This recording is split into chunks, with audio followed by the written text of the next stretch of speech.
Greetings, chums. We have a splendid story to read today, entitled Thomas and the Trucks. Now, this story is written by the Reverend W. Aldry, illustrated by G. Reginald Darby, and published by Lifetime Distributors. This story is taken from the marvellous book Thomas the Tank Engine, The Complete Collection. For now, though, let's get the story underway. Thomas used to grumble in the shed at night.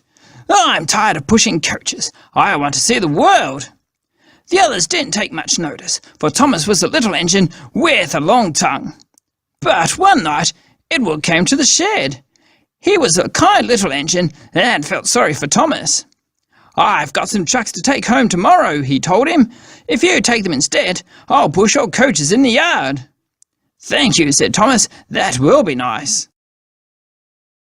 So they asked their drivers next morning, and when they said yes, Thomas ran happily to find the trucks.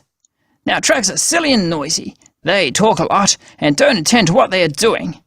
They don't like to listen to their engine, and when he stops, they bump into each other screaming, "Oh, oh, oh, oh, whatever is happening?" And I'm sorry to say, they play tricks on an engine who is not used to them.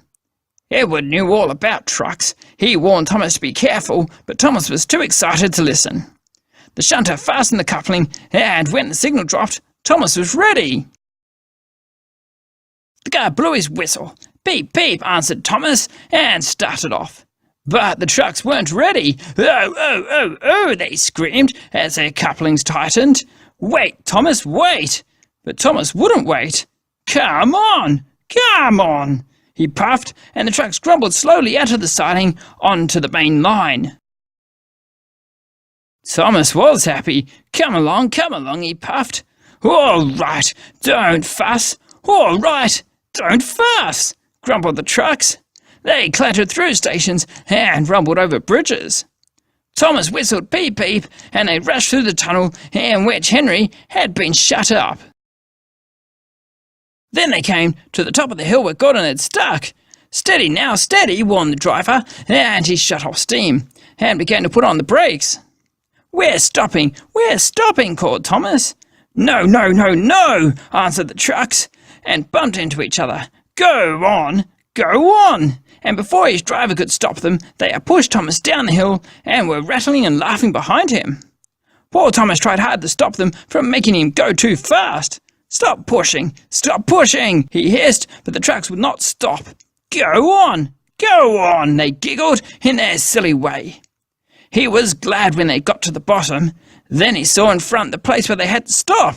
"Oh dear, what shall I do?" They rattled through the station, and luckily the line was clear as they swerved into the goods yard. "Oh!" groaned Thomas as his brakes held fast and he skidded along the rails.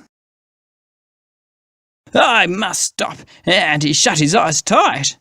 When he opened them, he saw he'd stopped just in front of the buffers, and there watching him was the fat director. "What are you doing here, Thomas?" he asked sternly.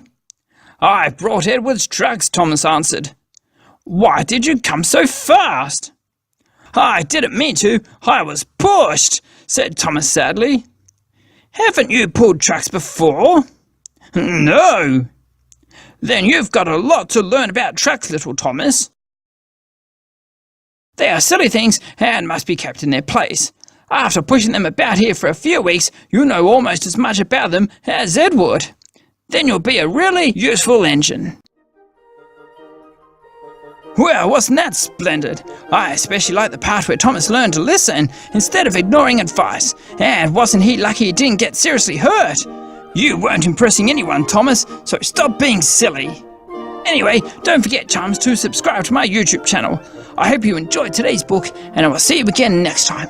Until then, toodaloo!